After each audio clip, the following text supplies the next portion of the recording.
and storytelling have the power to move the needle on climate change.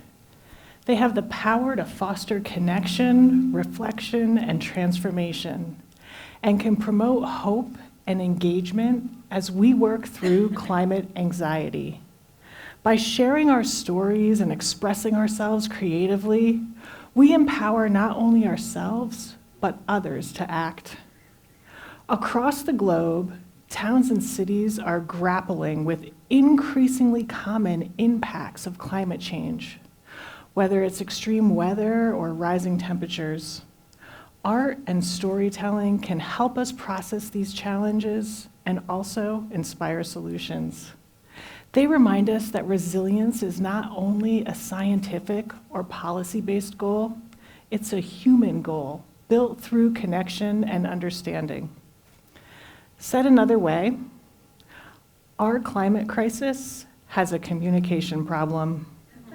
It's art and storytelling that have the power to move the needle on climate change. Climate science has often relied on data-driven approaches. However, facts and numbers, while they are important, they don't always inspire the personal motivation we need for change. Art and storytelling can serve as a bridge between the cold, hard facts of science and the emotions that we need to feel in order to take action. Unlike numbers or facts, stories and art can trigger an emotional response and drive a permanent form of social change. Why? Because stories and art focus on what makes us human. They center us on human values, emotions, and the spirit of our expression. And when it comes to the climate crisis, it is our shared humanity that is going to save us. Sharing scientific data, while critical, hasn't effectively engaged or connected people to climate change in a way that inspires deep understanding or action. If the goal is to inspire action, then it is storytelling and an art that we need to lean into to save the planet. Stories are about felt experiences. They make the invisibility of climate change seen, felt, imagined. They create space for us to grieve, to process loss, and most importantly, to embrace hope. Let's take a few minutes to hear a brief clip from a powerful climate story we recorded last fall here at the Wild Center. So I'm going to try to say this without crying, and I'm already emotional just thinking about what I want to say. When I think about climate change, when I think about imagining ourselves in a place, understanding the earth, I think about the importance of not just imagining yourself somewhere, but being there, going there, seeing firsthand the beauty of a world that is dying.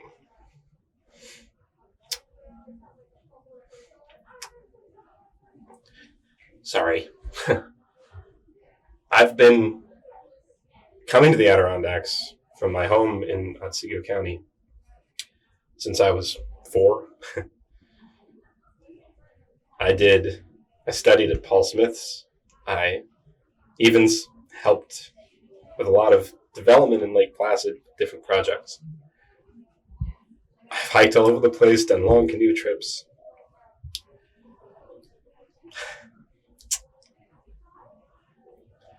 And I love it here. I love it. It is one of the most beautiful places I have ever visited in my life.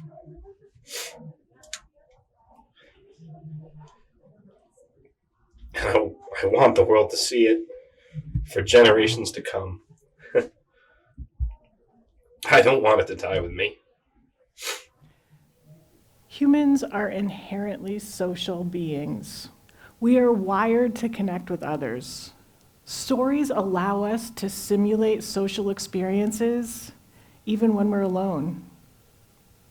When you heard that story, the same regions in your brain activated as if you were experiencing those events firsthand. This process is called neural mirroring. It fosters empathy and understanding. So by participating in shared narratives, we feel part of something larger, part of a community. This neural basis for social connection explains why stories can play such a crucial role in communicating the climate crisis. Just like storytelling, art has the power to move us, and not just emotionally, move us toward action. Research from the University of Michigan's Ross School of Business highlights the power of emotional engagement through imagery. Their study found that beautiful images of nature significantly increased social media clicks and even led to more donation dollars for conservation organizations. Photography captured the beauty of the natural world and fostered a deep emotional connection that moved people to act. Art that focuses on climate change can also deepen our connection to the issue by encouraging reflection. It challenges us to consider not only what humanity has done, but what each of us can do to protect the environment. Artists who channel their creativity into activism have the potential to be true agents of change.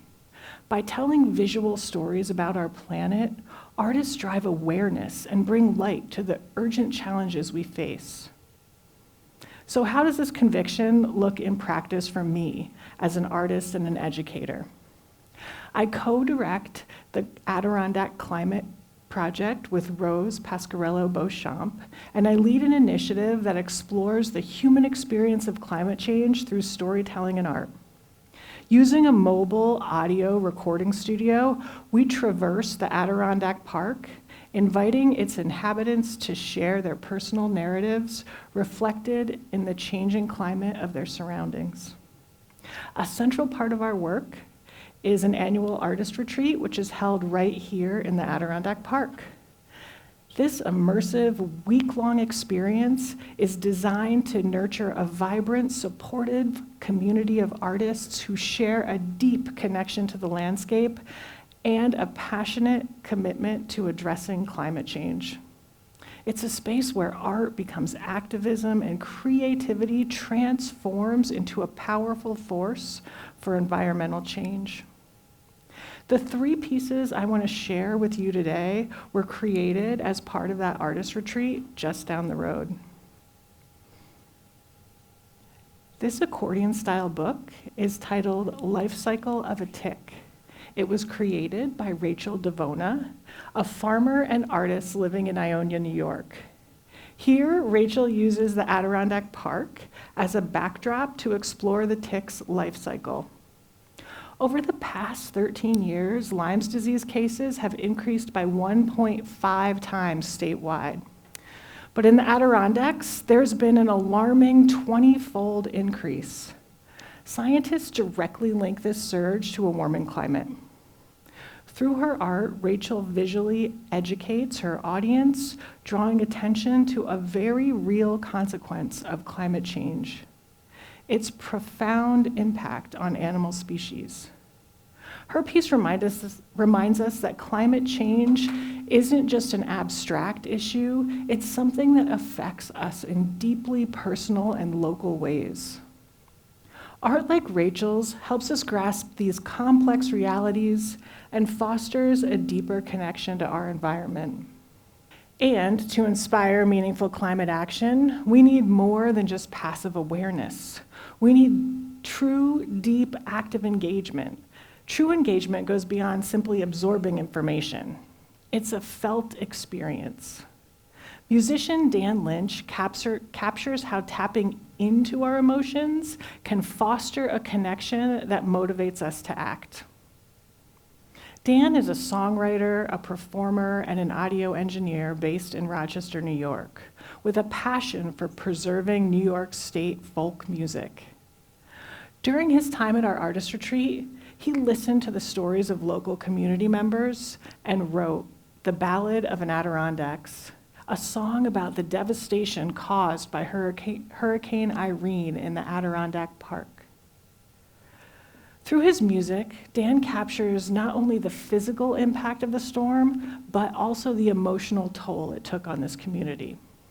Let's listen to just a few moments from Dan's song, and you'll feel the emotional depth that engagement with climate stories and music can spark.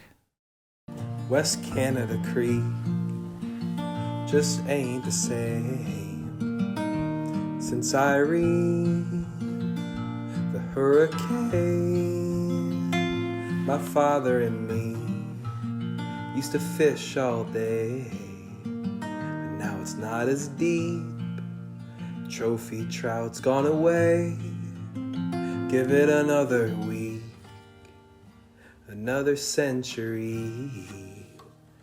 Will this all be gone?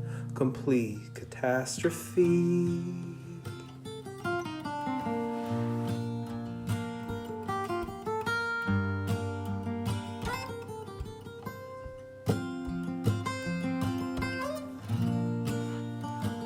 The Halloween storm of 2019 washed out Marcy Field in Keene Valley, and my mother weeps torrential rain.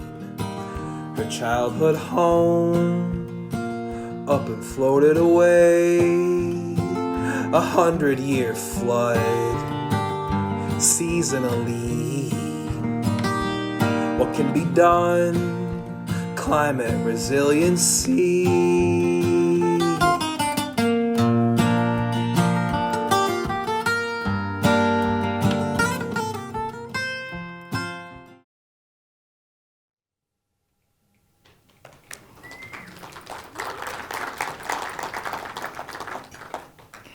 Even humor can play a vital role in inspiring climate action.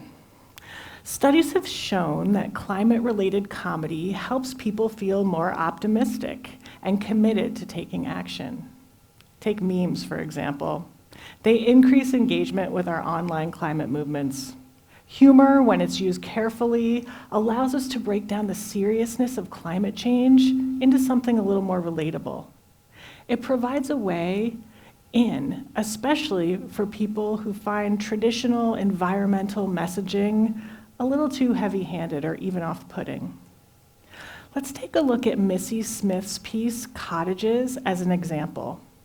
It's tongue-in-cheek, but it addresses the serious business of climate change using humor to provoke thought and invite viewers into the conversation.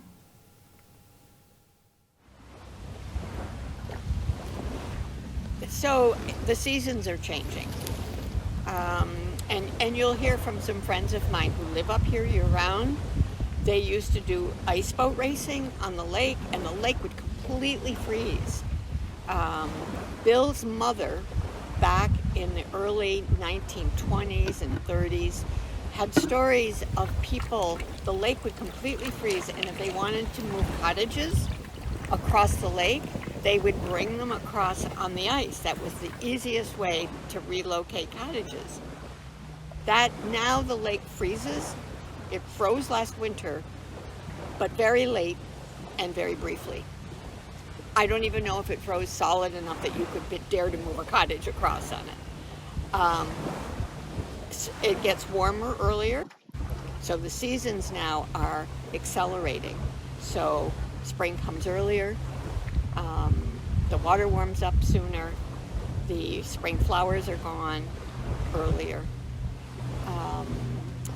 It's hard to say in terms of the foliage that last year we had a terrible moth invasion, and the mountain across the road was completely defoliated.